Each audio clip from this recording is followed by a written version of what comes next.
Magandang araw po. This is Councilor Danny Dayang Hirang sa lungsod ng Davao. Ang ganda ng Pilipinas, mahalin po natin ito. Pag-uusapan po natin ang kababago na latest opinion ng Commission on Audit tungkol po sa Department of Education under the leadership of former Secretary Sara Duterte. Dahil lang po ay nagiging controversial ito dahil sa daming batikos sa mga pangyayari or dyan sa Department of Education on fiscal management o pagpapatakbo ng opisina. Ngunit ito ay tinuldukan ng Commission on Audit na malinis po ang trabaho, ang records ng Department of Education at babanggitin natin ito mamaya. Now, ano ba talaga yung DepEd? Yung Department of Education, napakalaki. Ano po ang ilang empleyado nandyan? Ano kalawak, ano kalaki? Anywhere you go, ay merong school, mayroong mga eskwelahan, correct? And below that, merong school, may tao, mga teachers. Ang mga guro dyan ay umabot ng 800,000 employees. Yung nagtuturo sa buong Pilipinas. Yung 800,000, maaga pa yan, ay pupunta sa mga school, yung mga guro natin, tinuturuan yung ating mga anak. Now, meron ding mga non-teaching staff. Ibig sabihin, ito yung mga empleyado na hindi guro. Marami dito. So, all in all, aabot ata ng 1.3 million ang mga empleyado ng government. Paano ginagamit yung pera ng Department of Education?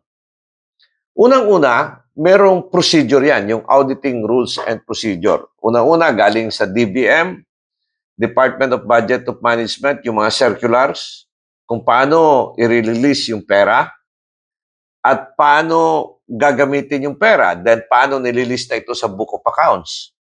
Tandaan nyo, malaki masyado yung DepEd, ha? So, yung mga secretary dyan, like Secretary Sara Duterte, wala dyan. Hindi na yan nagpumiperma sa mga implementation ng project dyan sa mga regional, cities, superintendent, division, supervisors, and principal level. Malaki. At saka hindi na yan ang ginagawang trabaho ng secretary. So in short, wala siyang involvement dyan sa mga pangyayari sa baba. Hindi mo bababantayan yan. Parang presidente ng Pilipinas yan, lahat ng mga functionaries, ano nangyari doon sa customs, ano nangyari dito sa immigration. Hindi na binabantayan niya ng presidente. Responsibilidad yan ng mga nandyan, ng mga opisyal. So, in this case, yung paggamit ng pera ng DepEd ay nasa baba. Maybe nasa taas din, but meron mga undersecretary yan sa mga central office. Ngayon, pag ginamit yan, ano yung mga requirements dyan? Of course, purchase request. Ano yung PR? Tinatawag ng PR. Ito yung ililista mo. Ano yung mga gagamitin? Ano yung bibilhin? Then, saan nanggagaling itong PR or purchase request? Manggagaling yan sa listahan ng budget. Okay? Itong, let's say, purchase of books. Magkano ang budget diyan doon sa DepEd? Yung budget niyan ay nanggagaling sa Kongreso at sa Senado. Then, makikita may mga account number yan. Let's say 001, 002. Then, ibababa yan sa lahat ng regional level. Yung allocation. Region 1, magkano, minsan inahati-hati yan. Paano yan? Para pareha lahat. And or, depende sa pangangailangan ng region or probinsya. Then after ng purchase request, I think binibid na yan. Pagdating sa PR, i-announce yan, bidding. Then merong schedule ng bidding. Lahat ng supplier ay attend yan. Then, pagkatapos yan ay based sa bidding, auditing rules and procedure, i-announce nila kung sino nanalo, then you have time also to protest. Pagbibigyan din yung natalo ng magprotesta sa resulta ng bidding. Then, after nyan, papasok yung purchase order. Ito yung general practice sa disbursement ng government. including local government units kasi matagal din ako sa LGU. Then, yung purchase order, kung sino yung nanalo, ilalagay na yon kung saan kukunin, saan bibilhin. Then, nakalista yan. Quantity, anong klase, ganon.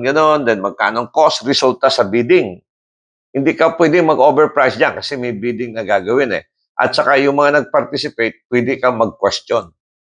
Then, i-deliver yan. Dadali sa tindahan. Pagdali sa tindahan, i-deliver yung binili, then i-inspectionin. Magkakaroon ng inspection yan. Then, pag makumpleto na inspection, may mga inspector yan, gagawa na yan ng accounting, gagawa na yung accounting ng order of payment. Babayaran na.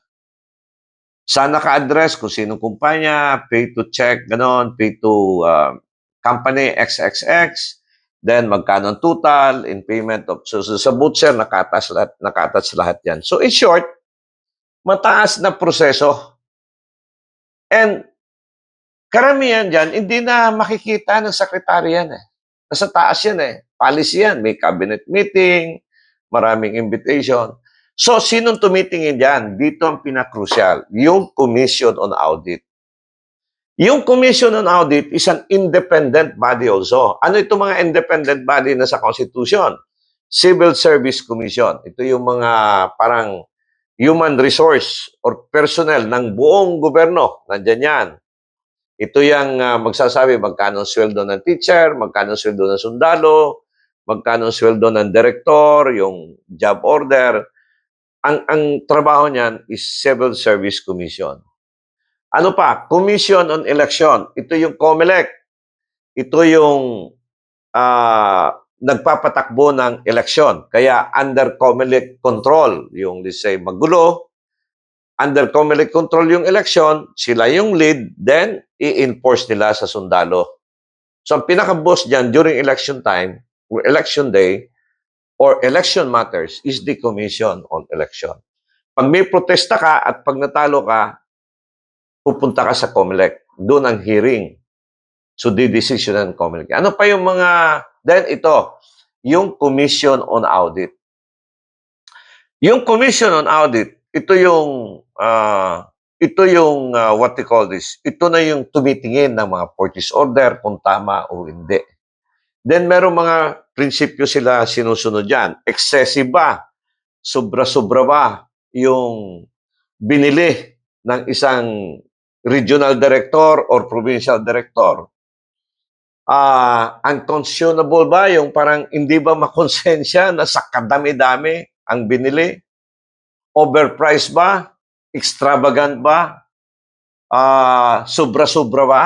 So, merong mga batayan ang Commission on Audit dyan. So, yung Commission on Audit, every big offices, merong tao sila dyan. Public Works, Department of Education, National Defense, Office of the President, Office of the Vice President. May mga Commission on Audit yan. At yan ang tumitingin. Pag may nakita, ipapaayos yung dokumento, i-verify nila either disallowance or ipapaayos, then i-clear nila yung mga entry. Pag na-okay na, ma-explain, malinis na, okay na yon. Then, gumagawa sila ng audit report. Yun. Ang tinatawag nila ata dyan, yung year-end audit report. Okay, so mag-a-audit sila dyan. Pag-audit dyan, maobserbahan yan. Dyan na papasok yung mga opinion, yung audit report. So ano yung audit report ng DepEd? Para matuldukan na natin itong department, itong issue kay Sara na wala naman siyang ginawa, napakalinis, lahat naman istorya lang. Atat na ito, yung Vice President, ganito, ito yung opinion ng sinabi ng Commission on Audit. Doon sa, at ito ay sinabi ni Senator Secretary Sani Angara, yung bago, noong September 10. Despite of this accounting deficiencies, siyempre sa laki niya, no? Every region, provinces, may mga kaunti-kaunti yung inaayos at responsibilidad ito ng mga nasa baba. But, sinabi ng Commission on Audit dito, the COA issued an unmodified opinion. Walang pagbabago, hindi inulit yung opinion.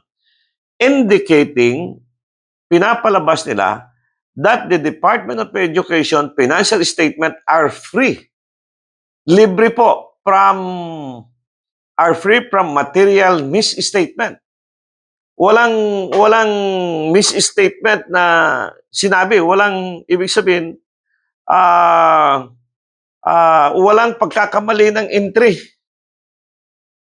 Ibig sabihin, misstatement, wrong entry, misstatement, and comply with international standard. Sinunod yung international standard yung sa auditing procedure kasi very technical yan, accounting yan eh.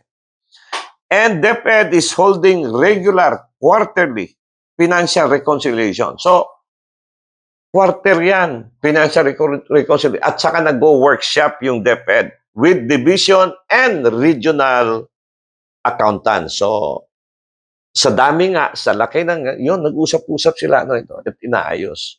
So, in general, sinabi ng Commission Audit on their unmodified opinion that DepEd financial statement are free from material misstatement at comply with the international standard.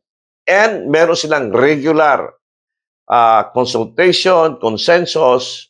Ibig sabihin, tinitingnan nila yung paggagastos ng pera sa division at sa regional level.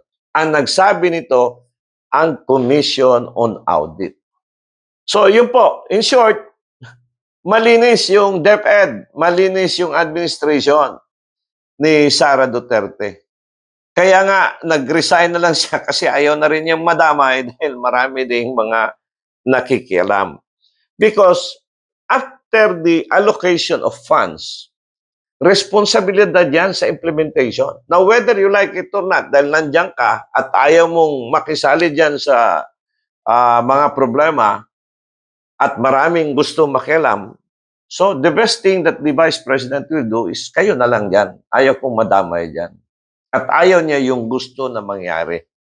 So, itutuloy ito. I'm very sure itutuloy ito ni Senator Angara. Yung legacy ni Sara Duterte. So in general, ganun kalinis ang pagpapatakbo ng ating Vice President at saka Secretary on Department of Education. Hanggat sa muli, this is Councilor Danny Dayanghirang, ang ganda ng Pilipinas. Malid po natin ito. God bless Philippines. Till next time. Maraming salamat po. A political analyst, Danny Dayanghirang, shares his commentaries and analysis on the latest issues. As a veteran public servant, offering his insights and critical thinking. As an educator, he speaks the truth that matters. Our seasoned legislator, Danny Dayanghirang, is live every Monday, Wednesday, and Fridays at 6:30 to 7:30 p.m. via Facebook. Follow us on our social media platforms for more details. Mahalin natin ang Pilipinas.